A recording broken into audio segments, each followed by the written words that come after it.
is the Citroen Basalt. Okay, this is not the key of the car. This is the key of a Tata Nexon. It's direct rival because of the pricing. This car is priced between 9.34 lakhs to 16.33 lakhs. This is the top end variant known as the Max. This is a turbo, because of which it costs 1.5 lakhs more than the non-turbo variant. This is the automatic, because of which it costs rupees 1.5 lakhs more when compared to the manual. And straight away, let's open the engine bay, which is a bit of an effort because there's a lever here which is sort of in the wrong place because of the way the logo has been done. That is the engine. It doesn't seem very refined as such. There is insulation here, washer fluid goes in right there, and there's a lot of empty space in the engine bay. Typical Citroen design language, because it will remind you of the C3 and the C3 Aircross. Actually, the C3 Aircross is now known as only the Aircross. So very similar in fact till the B pillar. Slight changes to the side because of the moldings and all those things have happened. That is the fog lamp. Why is this red splashed here? I have no idea. LED lights. This is the DRL, Y-shaped DRL, the indicator right there. Chrome and the chevron design of the logo on the grille, which actually looks quite nice. Coming to the side of the car, well, it is almost 4.4 meters in terms of length. The wheelbase is almost 2.7 meters. But the funny thing is, Aircross, I was going to say C3 Aircross. The Aircross is a 7-seater, is actually shorter than this car, but has a longer wheelbase. Only slightly, the numbers are not that massive. Ground clearance, 180 mm here. The Aircross has 200 mm of ground clearance. The Aircross is actually cheaper. So short this video, get the Aircross if you want to buy a Citroen car. However, they're selling very less units. 5 models, around 700 units sold. Do you really want to buy a Citroen car? Because we never know if they will survive in the Indian market. It's going to be very difficult. Tire size here 205/60/16s, and if you notice one thing, the discs are already rusting here, which is shocking to say the least. It looks very under-tired. It needed bigger wheels, but alloy wheel design is actually quite nice. This body side molding is good.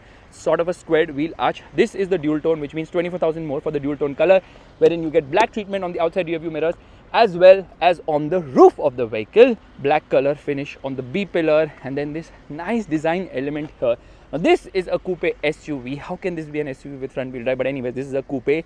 That's why it has this reclining roof line, which actually gives it a very striking design. And let me show you how. Rusting has happened to the rear drums as well.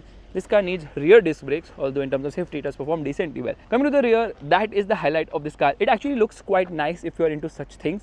Gets 2 parking sensors at the rear, not 4. Says Basalt here. Pura technology dal di isme, isliye puri tech. Sorry, it's pure tech. Citroen badging, and the lights actually look quite cool. In fact, this also works as an aero element to do God knows what. No rear wiper washer, not needed here because water gets pushed down the way the car has been designed. You get a shark fin antenna, high mounted stop lamp, and the camera has been placed here.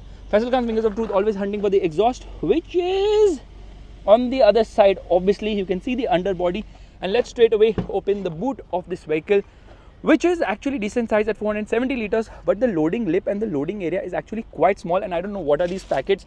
They definitely don't belong to me. That is the warning triangle, and below here you get the spare wheel, which is not only not an alloy, it is actually a smaller sized wheel. You know what is the size of this tire? It's 185/65/15, which is Chintu Mintu in comparison. That's it.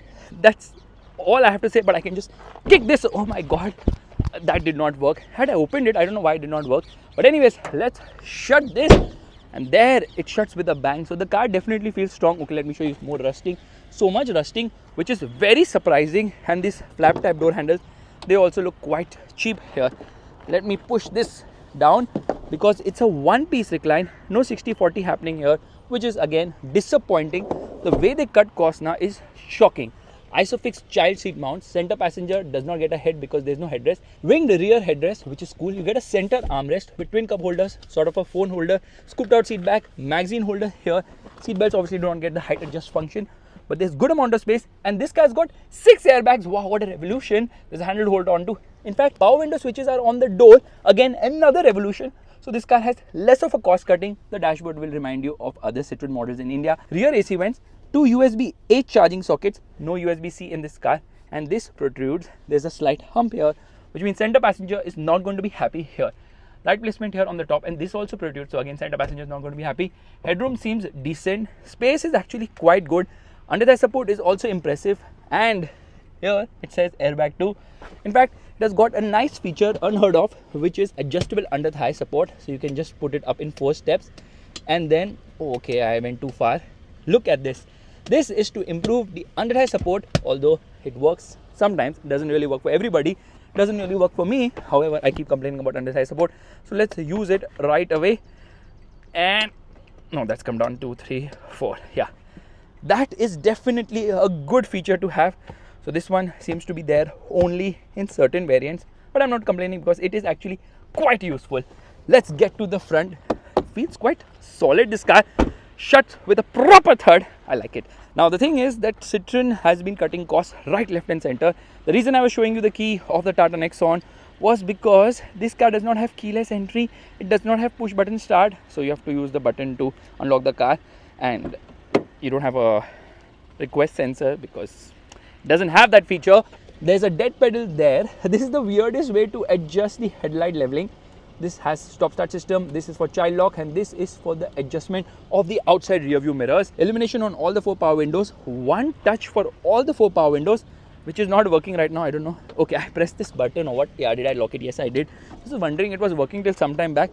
What has happened all of a sudden? Yeah, one touch down. However, this does not roll down all the way, but no one touch up at all, because if there's a one touch up now, they have to put an anti-pin sensor, which will obviously cost a lot of money. They are the masters of cutting costs. Seats are actually nice and comfortable. It says airbag on the seat too. Seats are adjustable for height too, which is a good thing.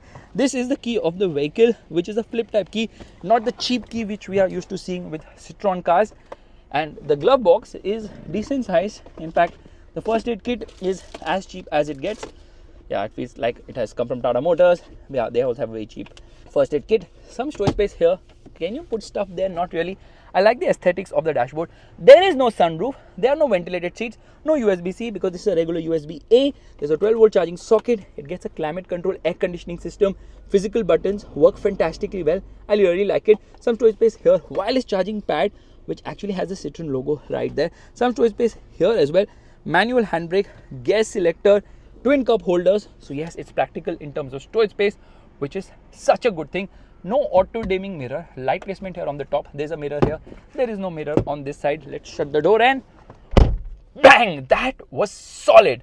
The steering wheel is adjustable only for height, not for reach. So cost cutting has been done there. 4-speaker system, I believe. Not that I care about it. Okay, there's a speaker there. Is there a speaker there? Yeah, there is. I think it's a 6-speaker system then, because these are obviously tweeters. Let's listen to some music.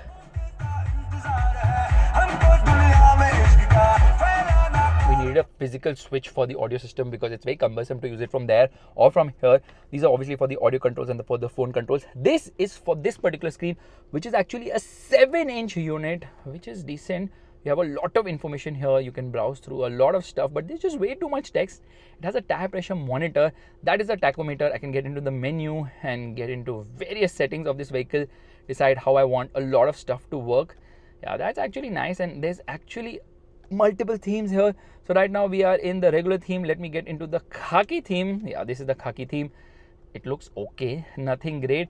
Yeah, it feels very cheap, this cluster, but gets the job done. At least it's fully digital. The horn is cheap actually. Meanwhile, this is a 10.25-inch screen. Again, very similar to what we have seen in other cars from the Citroen group, which is basically from Citroen itself. Radio, phone, device list, Android Auto, Apple CarPlay, wireless as well, settings. That's about it. You get into general, you can change the language, you can get into the vehicle settings here. That's it. There is nothing much to play around with, which actually brings me to reverse, because this is the reverse parking camera. Doesn't have adaptive guidelines. I don't understand the logic only why this is empty on either side. Why don't you use the whole screen if you're giving the whole screen? However, it is sleek enough to use, so not really going to complain about it much, but there's not many features to talk about. So I'm just going to use the wipers, which we will spray when driving the car. Lot of hard plastics, yeah, everywhere hard plastics, but considering the segment, that's fine, that's pardonable, but at least give an auto dimming inside rear view mirror, please. What is this mirror? Why is it there? This slides ahead and behind, and there's some amount of storage space here as well. But I hope they update the car with USB-C charging sockets, because who uses these old type USB-A charging sockets in this day and age? And the hazard light switch is actually quite low down, but that's fine. How is this car to drive? Well, let's start driving. Before that, let me tell you that they've actually put some rubber on this so this does not slide off, and the parcel shelf is placed slanting so that it does not fly things out from there. Smart.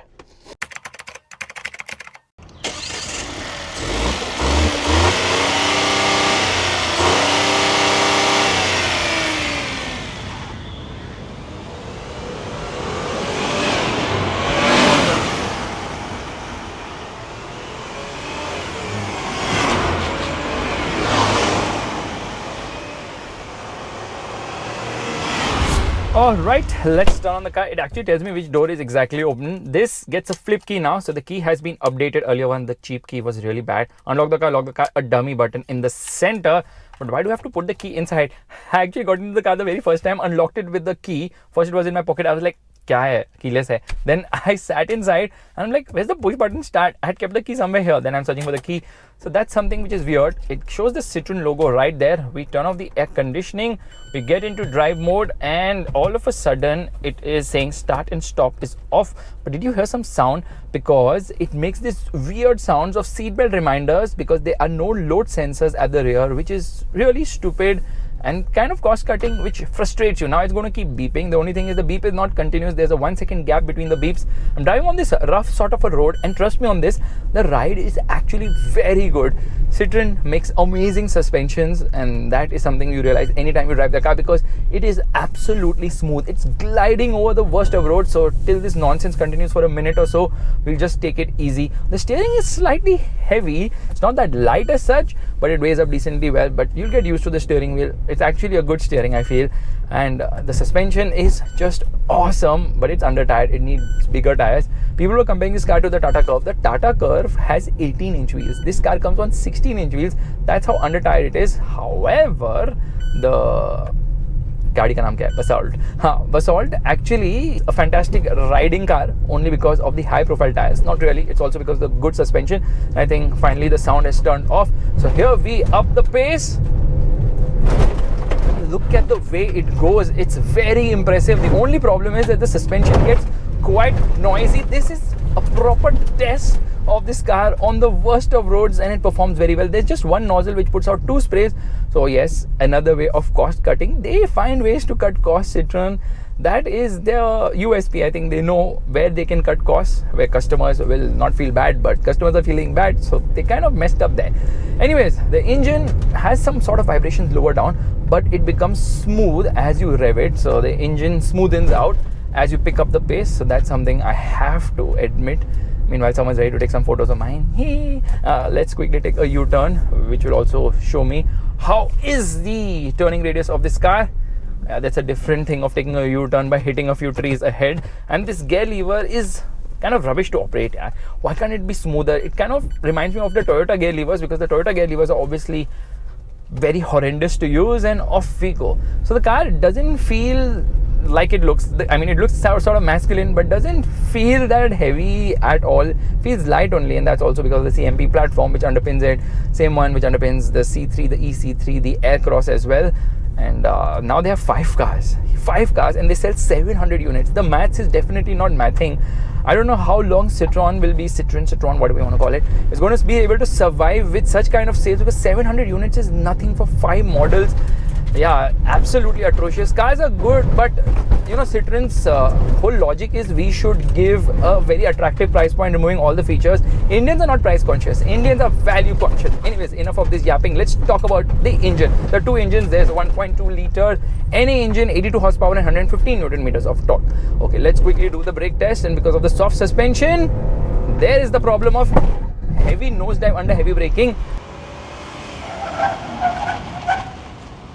Yeah, a lot of nosedive, and here we get into manual mode. Left foot on the brake, right foot on the accelerator, and off we go. A little bit of wheel spin. Traction control cannot be turned off. If it is there in this car, I don't know where it is because that simply cannot be turned off. It's basically the ride quality because of which people are going to buy this car. Yes, ये Citroen का है. आपने नाम नहीं सुना होगा. अब भी नया देखा, मैं गांव का इधर देखा ये गाड़ी. मैंने भी नाम सुना, आपको पता है. कोई नहीं लेता, गाड़ी में फीचर ही नहीं है, सर्विस सेंटर ही नहीं है. चाइना का है क्या? ये नहीं, चाइना नहीं, फ्रेंच बोलते हैं. हाँ, लेकिन बनाते हैं चाइना टाइप ही. ऐसे ही हमारे उधर बहुत गाड़ी है सर. अच्छा, बड़ा बड़ा पैसेंजर गाड़ी है. आप टोयोटा चला रहे हो, टोयोटा चलाओ, खुश रहोगे जिंदगी भर. ये ठीक नहीं ना? नहीं, बिल्कुल नहीं, बिल्कुल नहीं. Thank you sir. Welcome. Here, real consumer advice happening right there. I don't know what made him interested in this car, but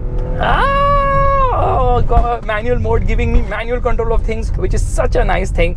So as I see it, the ground clearance is good, but this car's whole proposition has gone for a toss, because come on, we want features, and Citroen is like, we will not give you features, but we'll give you an attractive price point. People in India are not price conscious, we are value conscious. We still buy G-Wagons because we find value in them. We still buy Range Rovers because we find value. Okay, Range Rover is overpriced, no two ways about it.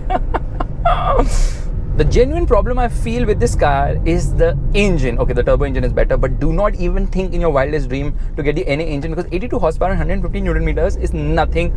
But the same engine gets a turbo as well, which makes it really punchy. 110 horsepower or 190 Newton meters of torque when it's a manual. In the automatic, that's better, 205 Newton meters. So I get all the power and torque right here. But the problem is this 6-speed torque converter gearbox, which has been sourced from Aisin, is not good. Yeah, it continuously is confused. It fumbles through the gears, doesn't know what it's doing, and it feels a bit jerky as well. So you're better off getting the manual, saving 1.5 lakh rupees. But then the convenience of an automatic is there. But when you drive it in manual mode now, it feels so much better. Definitely feels way better in manual mode, because in manual mode now, it holds on to a gear, but then fuel efficiency will also drop. In fact, the turbo petrol manual is the most efficient version of the Basalt, and the turbo petrol automatic is the next efficient version of the Basalt. And the NA engine, which does not have asthma but kind of feels asthmatic, that is the least efficient version of the Basalt. So I believe that this car will return a fuel efficiency of around 12 to 14 kilometers per litre, which is quite respectable. Okay, there's a lot of road noise, there's a lot of wind noise, but the car also feels a bit bouncy at higher speed, so it's not glued to the road, and then it's not able to maintain its line. And in the center position, the steering has a lot of slack. Yeah, it just rolls. Yeah, it rolls so much, it's unbelievable the amount of roll. I was fumbling there because I was like, will this car make it through that corner? It just goes roly-poly, which is again very unfortunate. Okay, there is some sort of a traffic jam ahead. Okay, there's a speed breaker here. I wish the brakes were better, I wish the engine was better, I wish the insulation was better, I wish the features in this car were better, I wish the value proposition was better. I'm wishing for a lot of things. Even Aladdin cannot fulfill all these wishes, and that's the problem with Citroen in India right now. They are just clueless. They have no clue what they're doing. They have no clue what the consumers want, and they're just launching models back to back. 5 models, that's more than what Kia has on offer right now. Isn't that unbelievable? How selling 700 units is made them launch 5 models without even considering a concept called ROI, return on investment. And then these companies later one day will open their balance sheet and they're like, oh, this is not working for us, let's leave India. So you have to be very careful, consumers, before buying a Citroen, because as I see it right now, they might seem to be serious, but I think their focus is a lot more on exports right now. And okay, downshifts, thankfully first gear is doing 48 kilometers per hour. Red lines at around 6,000 rpm, doesn't hold on to a gear.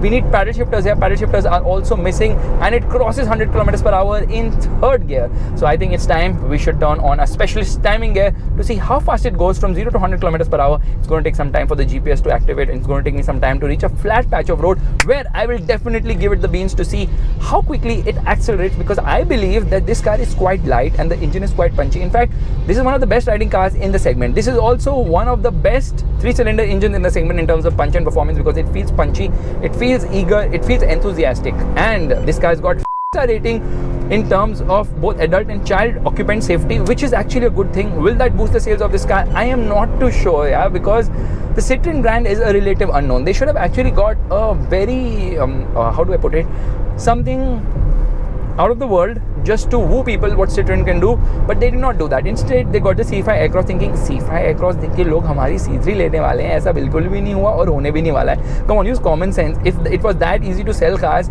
then probably General Motors and Chevrolet and Ford would have stuck around in India, but they haven't, for a reason, because they know the Indian market is very tough to crack. One another disadvantage which Citroen has is they are part of the Stellantis group, which means they are American, which means Americans and commitment phobic is something which goes hand in hand on the edge of the sand.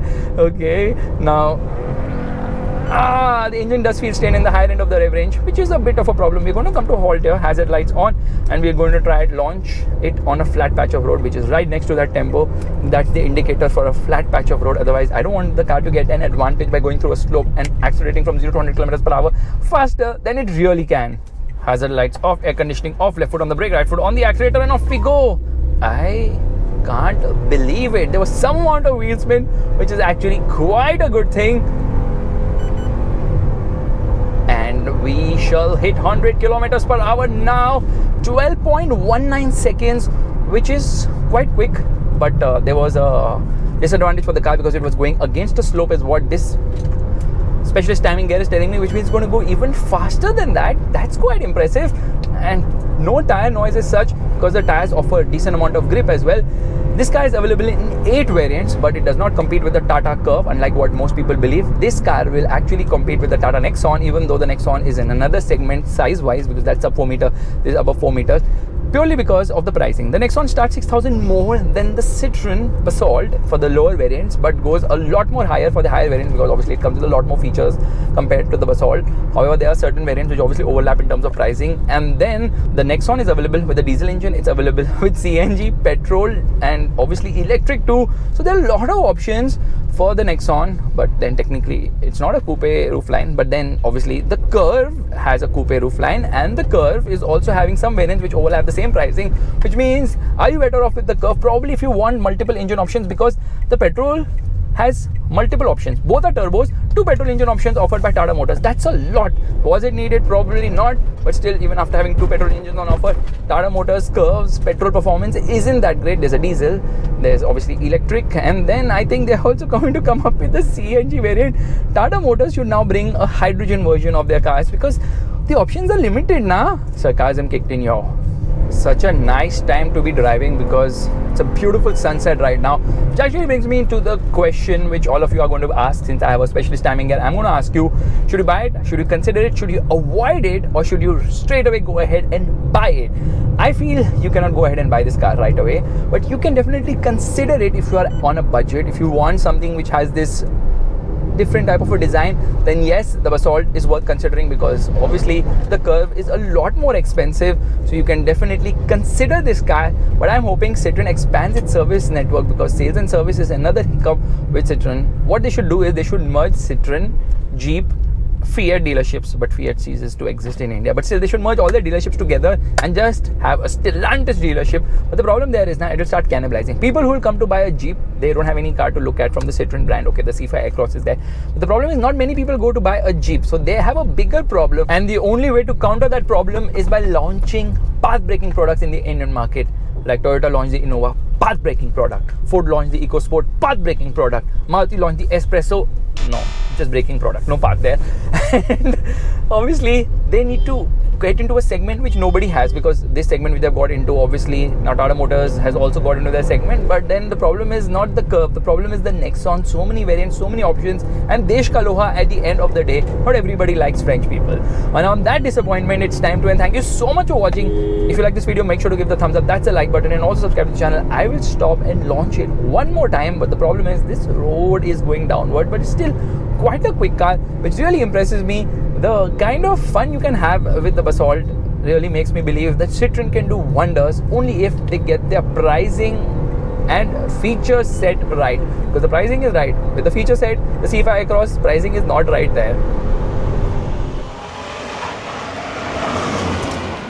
And off we go. Let's put it in normal drive mode instead of putting it in sport or manual mode, because there's no manual, there's no sport mode, and there's no manual control of things here either. So 0 to 100 kilometers per hour in 11.8 seconds, and on that impressive timing, it's time to end. Bye bye. So I'm going to be stuck in traffic now. By the time I come out of this traffic, the light would have completely gone down. Ooh. Every time you turn around now, you'll find another cheap way of cost cutting. Like, this is the way to lock and unlock the car. There is no dedicated switch. In fact, I was sitting in... Okay, time to go.